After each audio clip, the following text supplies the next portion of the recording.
نو د بیرته دوباره د اسانه خلاصه درته دوراوم. د لمانځه نیت چې دې وتاړئ، د لمانځه نیت چې دې وتاړئ. اوله واره به څه چم وکړې؟ اوله واره به 4 ګوتې فاصله د پښو په مابینځ کې راولې، بیا به د لاسو مخامخ به و طرف ته د قبلې ودرېږې او د لاسو دا ګوتې چې دي دا به د غوږو د نرمۍ سره برابر کې. د الله اکبر په دوران کې به و طرف ته د قبلې ګورې. چې کوم وخت الله اکبر وکړي بیا به د هغه بعد لاسونه تر نامه لاندې کې او دغه لاس باندې به داسې کړۍ جوړه کې. دا د نارینهو د لمانځه طریقه ده. بیا د هغه بعد چې کوم وخت رکوع ته ځې سیخ سیده به داسې کښته سي او داسې به لاسونه بالکل سیده کې. لاسونه به دا رقم سیده کې باندې چې دا ګوډې داسې ټینګې په ونه سي. بیرته به دوباره دا رقم چې راپورته کېږي دی به سیده ودرېږي. بیا چې د هغه بعد بیرته سجدې ته ځې دا رقم به سیده کښته سي.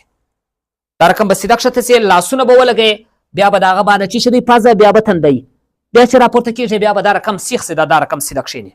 بیرته به دوباره دا رقم په تسلي سره بیا کښته سي. بیا چې د هغه بعد راپورته کېږي دویم رکعت دا رقم به سیده راپورته سي. دا رقم چې سیده راپورته سولې بیا به د هغه بعد په هغه طریقه باندې ودرېږي. د چیش ته به ګورې، د ځای ته د سجدې به ګورې، او چې کوم وخت بیا دویم رکعت رکوع ته ولاړې په داسې انداز به ځې لکه څنګه چې په اول رکعت کې ولاړې. بیا به د هغه بعد راپورته سي دویم رکعت ته، د دویم رکعت د دویمې سجدې رکوع څخه به راپورته سي، بیا به د هغه بعد څه چم وکړې دویمې سجدې له ولاړ سي. دویم رکعت اوله سجده ده، دویم رکعت اوله سجده ده.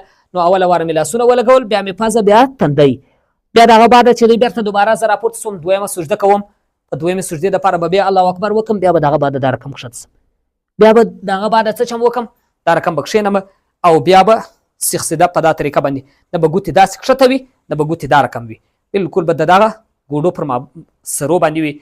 او بیا به د هغه بعد اتحیات اشهد ان لا اللهم صل اللهم بارک او اللهم ربنا دا به ووایم. او ما درته وویله چې سترګې به پر ځیګره باندې وي. بیا چې سلام ګرځوم و دا طرف ته به دلته وګورم او و دا طرف ته به دلته وګورم. دا ستاسو د لمانځه نن خالص خلاصه سوه، سبا به په تفصیل درته بیان کړم.